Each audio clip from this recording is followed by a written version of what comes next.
انفرادی طور پہ بھی ہے، شخصی طور پہ بھی انسان کو اگر کوئی فراوانی اللہ رب العزت کی طرف سے عطا ہو، نعمتیں عطا ہوں، تو شکر کے ساتھ اس کو دین کے لیے استعمال کرے۔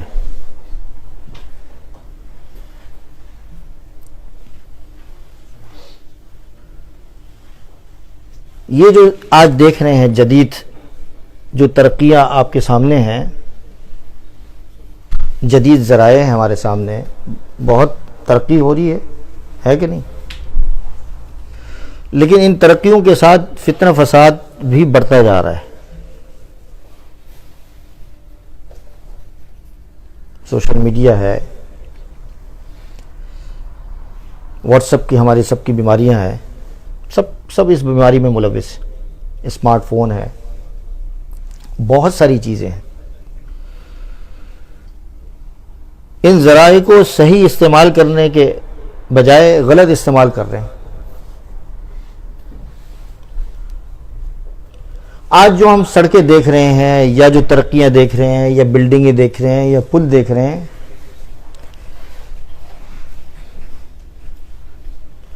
ان ترقیوں کے باوجود مسلمانوں کے عروج کے زمانے میں مسلمان ان چیزوں سے متاثر نہیں ہوئے تھے۔ جیسے آج ہم یہ چیزیں دیکھتے ہیں، ہو اتنی بڑی بلڈنگ، اتنا کچھ، یہ وہ فلانا۔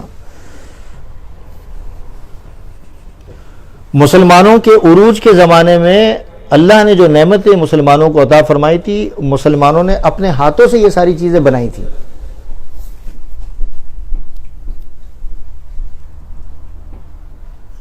ایسے پل، ایسی بلڈنگیں اس وقت کے زمانے میں کئی 100 سال اور کئی صدیوں تک اس کی مثال نہیں ملتی تھی کہ ایسے بہترین پل ہوتے تھے۔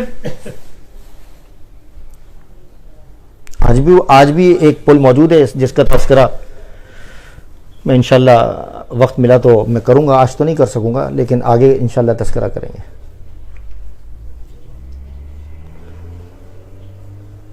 ترقیوں کے باوجود، معماری ترقی کے باوجود، اور وہ دور تو ایسا دور تھا کہ جہاں مشینیں اور ایسے ایکوپمنٹ نہیں تھے، اس کے باوجود مسلمانوں نے اپنے ہاتھوں سے، یعنی یہ معماری کا بہت بڑا کمال تھا، بہت بڑی شاہکاری تھی کہ اپنے ہاتھوں سے بناتے تھے اتنے بڑے بڑے قلعے، اتنے بڑے بڑے پل۔ اتنا سب کچھ ہونے کے باوجود اوچھی حرکتیں نہیں کرتے تھے، ان چیزوں سے دور رہتے تھے۔ آج تھوڑا سا آ جائے تو نخرے آ جاتے ہیں، ایٹنا شروع ہو جاتے ہیں، تکبر آ جاتا ہے، فخر آ جاتا ہے کہ دیکھو جی ہم نے یہ کر لیا، ہم نے یہ کیا کیا، تم لوگوں نے کیا کیا، ہم نے یہ کیا کر رہے ہیں ہمارے پاس۔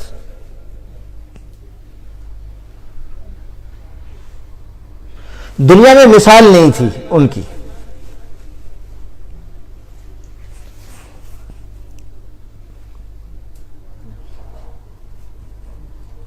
چھیانوے ہجری تھا نا جب وہ آیا، داخل ہوا، طارق بن زیاد۔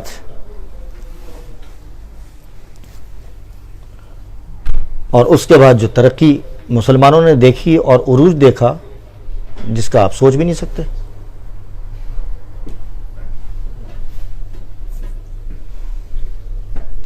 تصور نہیں کر سکتے۔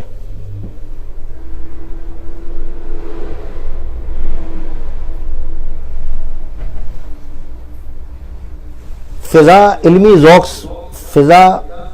علمی ذوق سے اس قدر معطر تھی کہ آپ تصور نہیں کر سکتے۔ اور ان چیزوں کو جو بیان کیا جا رہا ہے، جو میں عرض کر رہا ہوں، یا جو کچھ بولا جا رہا ہے، آج کے دور کے نہیں، اس دور کے بڑے بڑے ادباء نے، بڑے بڑے مورخین نے اس کو لکھا ہے کتابوں میں، اس کو پڑھیں۔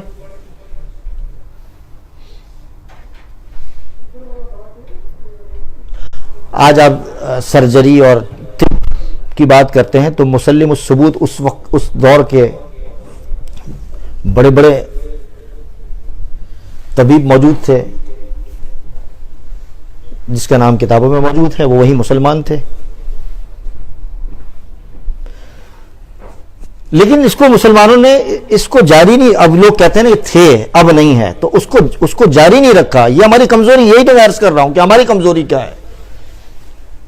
آج بھی وہی ہو رہا ہے، جو کچھ دیا جا رہا ہے، جو کچھ کہا جا رہا ہے، جو کچھ لکھا جا رہا ہے، اس کو مسلمان سنجیدگی کے ساتھ نہیں لے رہے ہیں. اب اس ملک کے اندر کتنی مسجدیں ہیں، علم کا ایک دریا بہہ رہا ہے،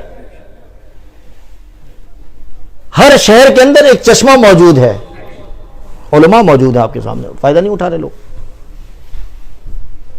وہ یوں کہتا ہے، وہ یوں کہتا ہے، وہ یوں ہے، وہ یوں ہے، بس انہی کاموں میں لگے ہوئے ہیں. بس بھائی وقتی طور پر جو آپ کو فائدہ دے رہا ہے اس سے فائدہ اٹھاؤ.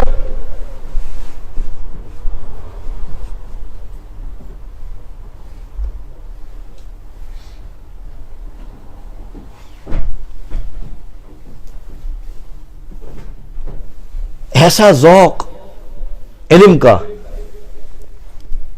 جس کا آپ اس دور کے اندر اندازہ نہیں لگا سکتے. آج ہم سوائے سوشل میڈیا کے دیکھنے کی کتابوں کا تو رجحان رہا ہی نہیں ہے، کتابوں کا تو تصور ہی نہیں رہا، ختم ہو گیا.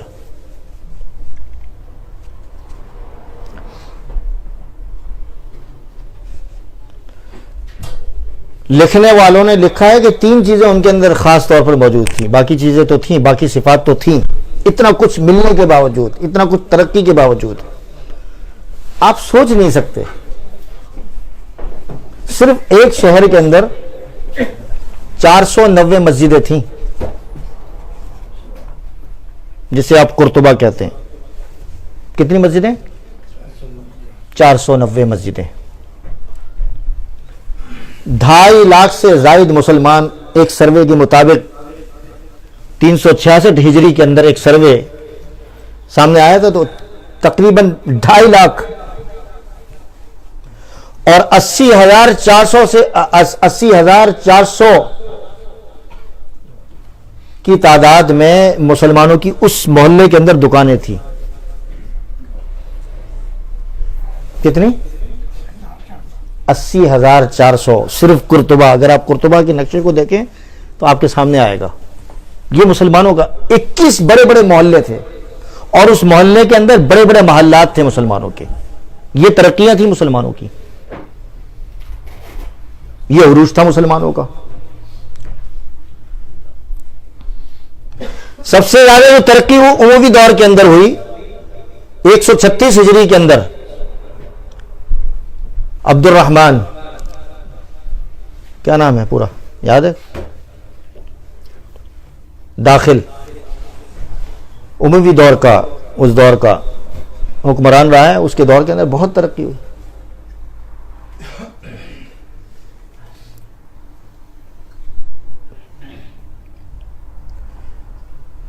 پہلے یہ آپ یہ دیکھیں کہ ایک آپ دیکھتے ہیں نا سویہ، دوسرا شہر ہے، اس کو اشبیلا کہا جاتا ہے. پتہ نہیں آپ لوگ گئے ہیں کہ نہیں. پہلے مسلمانوں کی فتح کے بعد مسلمانوں نے اس کو اپنا دارالحکومت بنایا، اور اس کے بعد پھر بعد میں سلیمان بن عبد الملک کے دور میں قرطبہ کے والی سمح بن مالک خولانی نے پھر اس کو قرطبہ کو پھر دوبارہ دارالحکومت بنا دیا.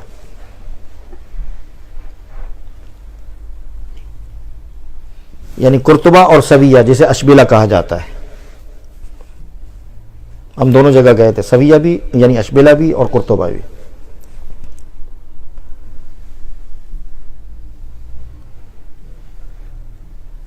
آپ اشبیلا چلے جائیں اور قرطبہ چلے جائیں، یہاں کی فضا اور اشبیلا کی فضا زمین آسمان کا فرق ملے گا، اس وقت بھی اور پہلے بھی.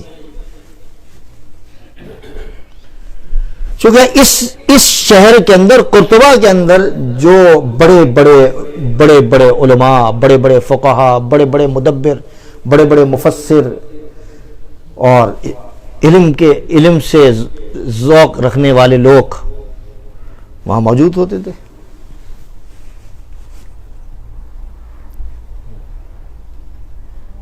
امام قرطبی رحمۃ اللہ علیہ، جن کی ہم تشریحات پڑھتے ہیں، عربی میں ہے، وہ کتابیں موجود ہیں، وہ وہاں قرطبہ کے. میں نے جیسے بتایا فلسفے کے امام، ان کا مجسمہ آج تک وہاں ان لوگوں نے لگا کے رکھا ہوا ہے، علامہ ابن رشد رحمۃ اللہ علیہ، اسی قرطبہ کے، ابن حزم رحمۃ اللہ علیہ، جیسے میں نے طب کے میں نے جیسے عرض کیا کہ امام، سرجری کے امام قرطبہ کے، سب کچھ تھا، اس کے باوجود علم کے پیاسے تھے، ان چیزوں سے دور تھے جو آج ہمیں کچھ فراوانی نعمتیں ملتی ہیں، بس فوراً جو ہے اس کی طرف لپک پڑتے ہیں، جو پچھلی جو چیزیں ہیں اس کو چھوڑ دیتے ہیں۔ میں نے جیسے عرض کیا کہ نماز کے پابند تھے، وہ نماز نہیں چھوڑتے تھے وہ۔